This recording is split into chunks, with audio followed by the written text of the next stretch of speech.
Bismillahirrahmanirrahim, nahmaduhu wa nusalli ala rasulil karim, amma ba'd. Hoje começamos com um episódio, alguns episódios, portanto, que tinham a ver com a família do profeta de Allah, sallallahu alaihi wasallam.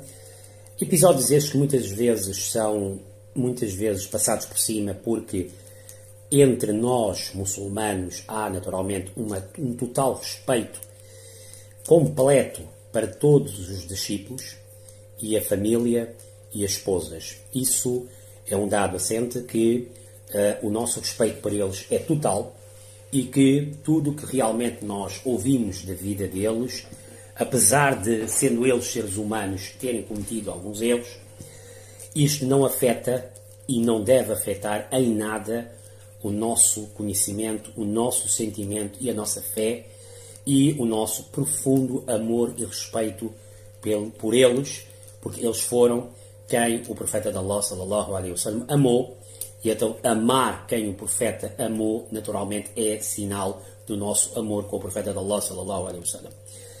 No entanto, também é importante explicar, efetivamente, esses eventos e esses episódios, primeiro para corrigir muitas das adulterações que, infelizmente, são feitas por algumas seitas denominadas como seitas de muçulmanos, que muitas vezes por um mal-estar ou por qualquer rancor contam histórias ao público e também à população não muçulmana com o intuito de, muitas das vezes, ferir a imagem de algumas das nossas mães, que são as esposas da Nabi Pak sallallahu alaihi wasallam, e por vezes também contam a história de uma forma desconhecedora da matéria, deixando no ar algumas dúvidas, e também para que possam, e isso faz muitas vezes com que as pessoas possam ter uma má imagem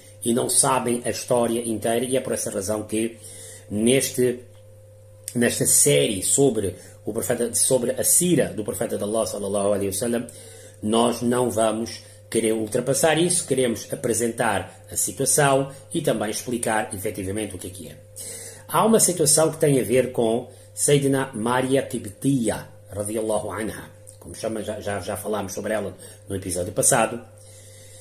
Em Tabari consta que um dia o profeta de Allah sallallahu alaihi wasallam estava na casa de Hafsa, radiyallahu anha, a filha de Sayyidina Umar, e ela não estava, e Maria apareceu, ou o profeta sallallahu alaihi wasallam chamou, ou então ela esteve lá, qualquer razão, e como a regra era que as esposas da classe social, elas tinham socialmente um dia por a sua vez, mas conforme eu expliquei na última aula, Maria era uma concubina, e com uma concubina perante Deus é uma esposa, mas perante a sociedade não é considerada uma esposa.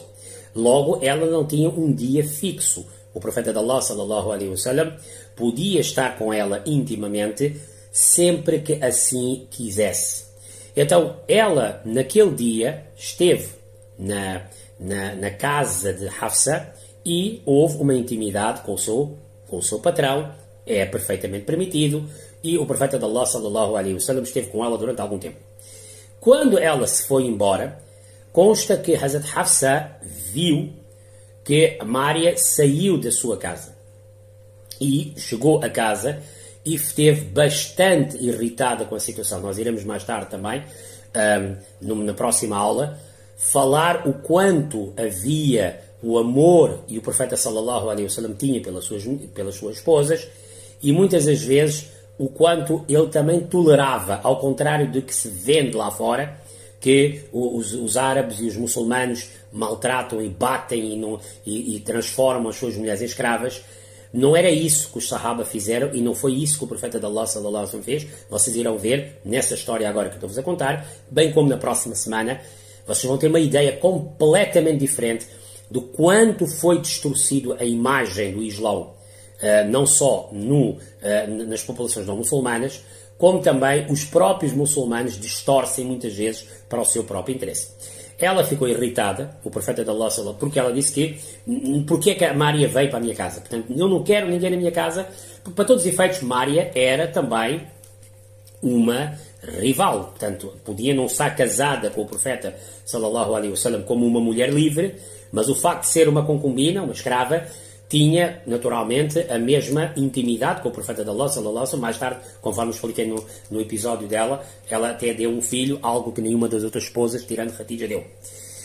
O profeta acalmou-a, e acalmou-a bastante, e chegou o momento em que Hafsa exigiu que, tudo bem, eu só acalmo e fico calma se tu prometeres não mais veres Maria. Portanto, isto é um assunto de homem e mulher. Eles eram homens e mulheres. Eles eram grandes homens e mulheres. Mas eram homens e mulheres, tinham os sentimentos de homens e mulheres. Ela, naturalmente, disse, eu não quero mais. E o profeta, sallallahu alaihi wasallam, prometeu a ela que, tudo bem, não vou mais ter com Maria, mas faz-me um favor, não fales com a Aisha sobre essa matéria, porque eu não quero que essa conversa saia cá para fora. É uma conversa de marido e mulher.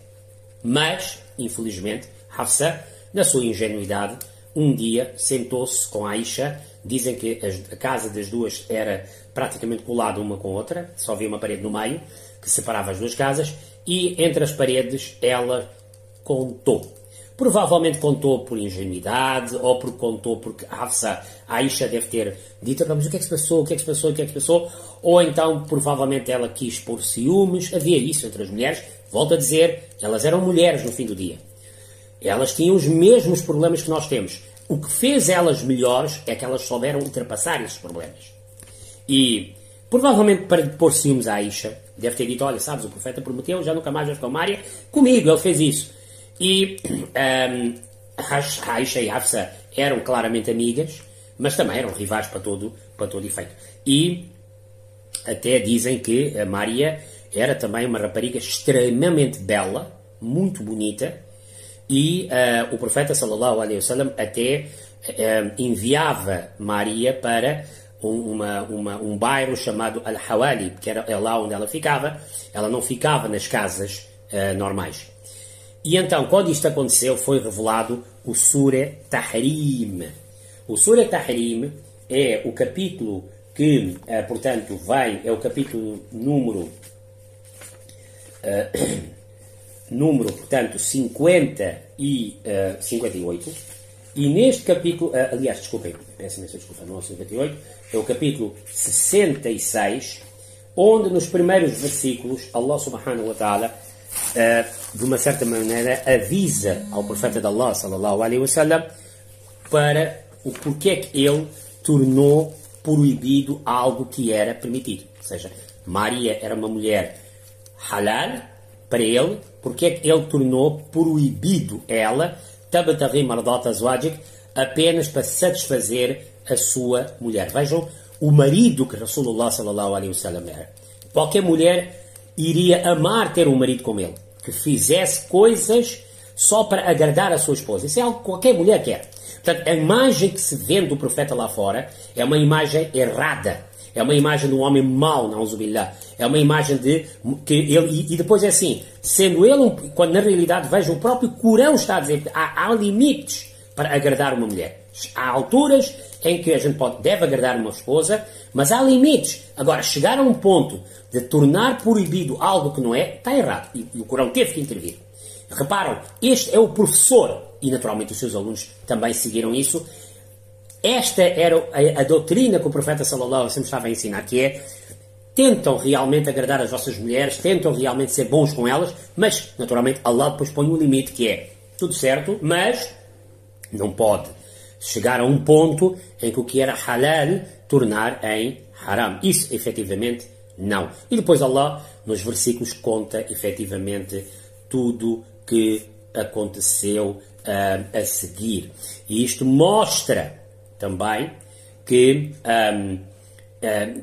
o profeta de Allah sallallahu alaihi wasallam depois foi obrigado também a terminar esse juramento e não largar Maria, e portanto que estes incidentes que agora vocês estão a ver, que agora, este é um dos incidentes, são incidentes que efetivamente mostram como é que nós devemos resolver situações de crise. Mas há uma outra história também, que há quem diga que foi por causa disso que estes versículos foram revelados.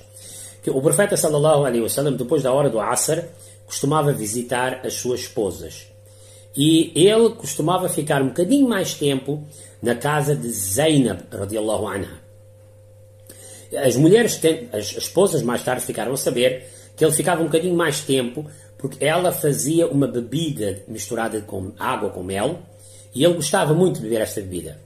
E então elas, há uma narrativa que diz que elas se juntaram e disseram: quando ele vier ter connosco, nós vamos dizer que o hálito não está muito bom. O profeta de Allah, sallallahu alaihi wasallam, não gostava de mau hálito. E elas fizeram isso e depois a conversa chegou lá para o profeta e depois ele não gostou, efetivamente, isso e disse: a partir de agora nunca mais beba mel.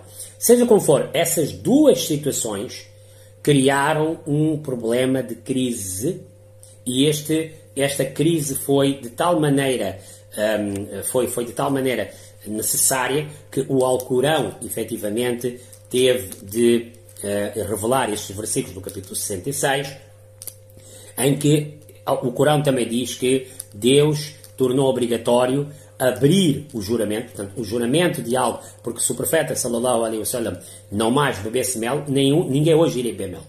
E também obrigou realmente o profeta sallallahu alaihi wasallam a pagar este juramento. Isso mostra que, às vezes, quando nós fazemos um juramento, mas vemos que abrir o juramento é melhor para a sociedade e para as pessoas, às vezes é preferível quebrar o juramento, pagar o que tem que pagar, o tal pagar um almoço a 10 pessoas, a pobres, e realmente sair, do que manter-se realmente insistente nisso. Depois contou também no versículo 3, que quando o profeta sallallahu alaihi wasallam segredou uma coisa a uma das esposas, e depois ela foi contar, e realmente tudo isso saiu efetivamente para fora. E depois no versículo 4 ele diz: In tatuba ilallah faqad sagat qulubukuma. E lembram-se, se vocês as duas pedirem perdão a Allah, aqui duas podem ser Hafsa e Aisha radiallahu anha, porque elas é que, em ambas as histórias, elas é que falaram entre elas e a conversa saiu para fora. E então Allah diz: se vocês, mas reparam o quão fantástico é Deus, que ele não diz o nome. Porquê? Porque na realidade elas acabaram por pedir perdão. E quando uma pessoa pede perdão e arrepende-se, já não vale a pena estar a picar, como infelizmente algumas pessoas que se denominam muçulmanas, que têm coração sujo, atacam Aisha e Hafsa, por causa da Abu Bakr e Omar, porque têm ciúmes efetivamente deles, quando na realidade Deus, que é superior a todos nós, não mencionou o nome delas aqui. Porquê? Porque elas, primeiro, não se menciona o nome das pessoas. Segundo, elas já pediram perdão. Acabou. Vamos aproveitar o moral da história, mas não vamos atacar as pessoas como, infelizmente, alguns cobardes fazem isso. Então Allah diz no versículo 4, se elas pedirem perdão, então o vosso coração naturalmente se abaixará para elas, ou seja, irão efetivamente ser aceitos, significa, tudo bem, a gente vai perdoar e deixar passar, mas se elas efetivamente continuarem a fazer isso, ou seja, em vez de aceitar que erraram, continuarem a insistir,